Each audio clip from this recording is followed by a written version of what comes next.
How's it going, everybody? I am DeanoGTO, and today we'll be looking at the Leopard 1, the tier 10 German medium tank that's, well, the top of the Leopard 1 branch. This thing here is a vehicle which I've had unlocked for probably around about 3-4 months, and I just have never really, well, actually I said 3-4 months. I think I unlocked it probably in like August last year, so it's probably like 8 months since I got this thing unlocked. But I just never really got around to actually getting it and playing it. So I've played 2 games in it so far, and it seems like an interesting vehicle, but I will say that I am glad that Wargame is going to make some changes to this thing to try and make it a bit more competitive. Like, if you've seen the Super Test article that they put up on the World Tanks website, on the EU server at least, they mentioned that they were considering changing the alpha damage of this thing to be 420 rather than 390, the penetration up to 278 from 268. The reload gets a little bit slower, but the accuracy and the aiming time, I believe, get even faster. And I think the DPM remains around about the same as it did before, which is pretty, like, that sounds pretty damn good to me. You know, it does lose 100 health, and it does apparently lose a little bit of mobility as well, but didn't really give my hard statistics on how much they're going to change the mobility on this thing. But I would guess they're probably not going to change it by too much, but it does get a 5 kilometer per hour top speed increase. So this thing will be, without a shadow of a doubt, the fastest medium tank in World of Tanks. It's 70 kilometers per hour, which is monstrously quick. Like, this thing here, whenever it gets changed over, I feel like this thing could be very, very interesting in the future of this game. But let's jump into this thing here now and see what it's like in the game at the moment. Now, one thing I will admit that I am kind of surprised about when it came to that article that Wargame put up. Now, I think that was only like the first part of the rebalances that they're considering, but I find it very interesting that the 121 wasn't one of the vehicles that they're looking at. I mean, the 121 seems like a vehicle more than any of the others that needs to be looked at, because, well, I think the last buff that was really done to that tank was when it was HDified, and that's when it got like 5 degrees of gun depression from 3.5. Like, I mean, it used to have 3.5 degrees gun depression, which was horrendous, but now it has 5 degrees, which is okay. But the gun itself, like the shell speed slow. Oh, and actually that's something else that's changed with this tank here. This thing's going to have AP standard rounds, which I actually think could end up being like a benefit for this machine. And I think it's also going to have APCR premium rounds rather than heat that it has at the moment. So that could be very, very interesting. But back to what I was talking about with the 121. Like, the 121, it has an okay turret, it's kind of slow, and it has 440 alpha damage. There's really not that many advantages to that tank. Yes, the alpha damage and the reload are pretty good, but that's pretty much about it. Like, it doesn't really have much else going for it, if I'm honest with you, unless there's something else I'm missing. But I will be honest with you, I do prefer the 121 to things like the... Yeah, should have probably guessed that wasn't going to hit where I wanted it to. But I do generally prefer the 121 over things like the Object 140 and the T62A, because I just don't like either of those tanks, because I don't really like the 100mm Russian guns just in general tier 10, because I think they're too formidable, I think, overall. I mean, the accuracy on those guns and the my aiming today has been absolutely horrendous. Oh, what the hell? I can see the artillery already.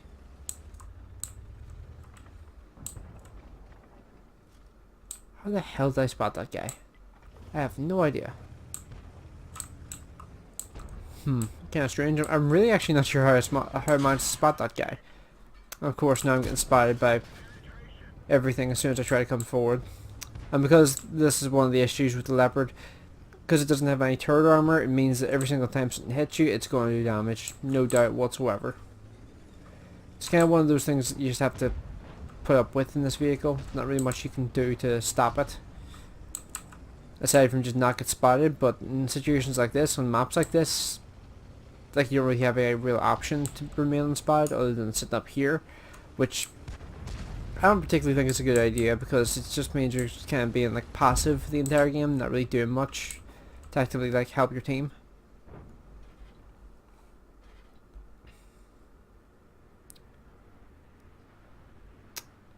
I was hoping to really get a shot into this guy. There he is there. Nice.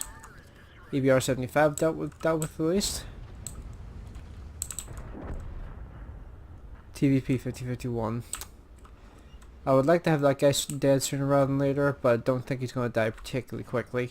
And also, having a bunch of tank destroyers in the background is probably going to make it difficult for us to really push into that guy and try to get rid of him.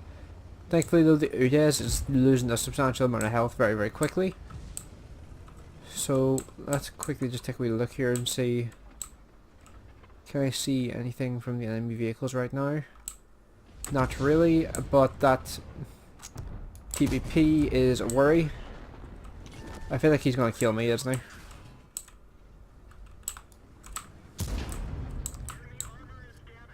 I really don't want to ram this guy because I feel like he might actually kill me.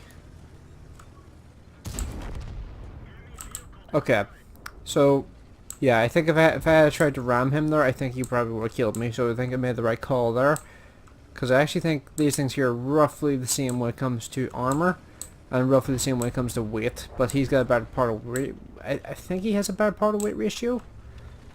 It's been a wee while since I looked at the TVP's stats, so I can't remember. But I think the TVP probably could have come off better than me there in a ramming contest. So, let's see, don't really see any other vehicles about there, but the Batchat is pushing forward. We should probably head over here, try and exploit some opportunities if we get some. Okay, yep, I'm getting spotted there. Kind of annoying that I can't really help these guys out that much because this damn Lance and C sitting right in front of me.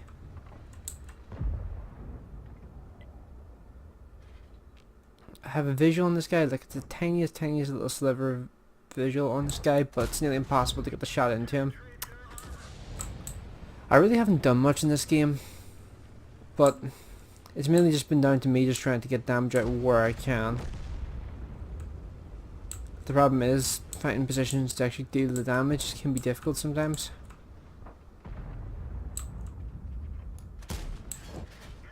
See if we can just focus this Carnarvon. Oh, never mind, the Carnarvon just got absolutely just eviscerated there after I got that shot into him there.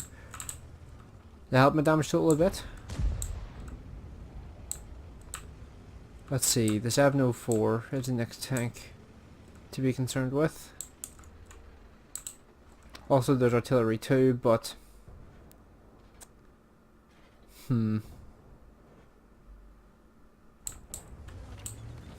artillery I think is probably going to be camping behind a building there. I don't think there's any real reason for him to show himself.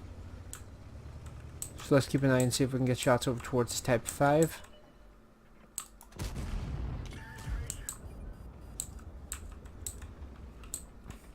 Type 5 is pointing in my direction now. Let's get a shot into that E75.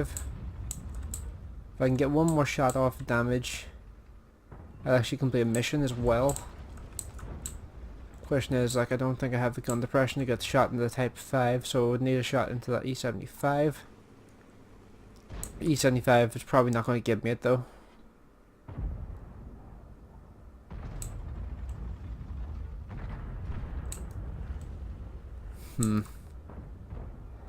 Going down this hill is always a risky proposition.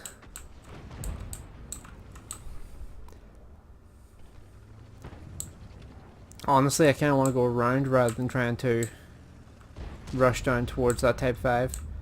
I've got the mobility, I may as well. I may only have 60 health. If I had more health, I'd probably try it, but I don't. See, the Scorpion G died going off the hill. Type 5s are always a massive pain in the ass to kill. So maybe I want to help out a little bit here. Should hopefully, yep, there it is there. See the deal there a bit. So 3,500 damage. Didn't really have that much of an impact overall in that game, I don't think. But I think me just being up on the hill was probably more of a deterrent than anything else. Like, that's something I've always found with Leopard 1s. Like, Leopard 1s tend to do their damage in the mid to late game rather than in the early game. Like, heavies typically do their damage early on in a game to get as quickly as possible. Wow, that was a first class. Okay, I'll take that. Huh.